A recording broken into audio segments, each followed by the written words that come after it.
Мужчина начал заниматься спортом только в 41 год, когда поступил в Новосибирский колледж физкультуры и спорта и стал тренером по спортивным играм.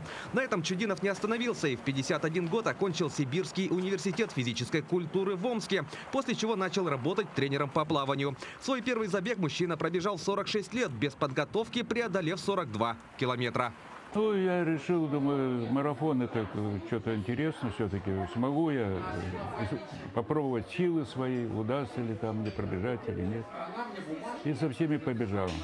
По словам Чудинова, первый марафон он пробежал в стареньких кедах, а из-за того, что обувь была неудобна, дистанция далась нелегко. Денег на кроссовки не было, поэтому мужчина решил взять пример с эфиопского бегуна Абебе Бекилы, который пробежал всю дистанцию на Олимпийском марафоне 1960 года босиком и победил. С непривычки тренировки давались непросто, но сибиряк не сдавался, и со временем ноги привыкли к нагрузке. Бег стал частью жизни мужчины, а постоянное участие в марафонах – любимым занятием. Сколько я смогу выдержать по количеству этих марафонов.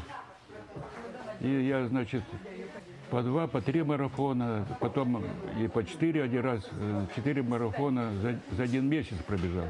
Чудинов участвовал в соревнованиях в городах по всей России, включая Омск, Красноярск, Екатеринбург, Новосибирск и Москву. Дистанции пролегали как по ровным, так и по скалистым местностям, как летом, так и зимой. В 1995-1997 годах мужчина участвовал в Екатеринбургском кроссовом сверхмарафоне «Уктусские горы». В третий раз ему удалось пробежать 100 километров. В 2010 году Чудинов попал в книгу достижений спортивного объединения Российского комитета регистрации рекордов планеты за преодоление 80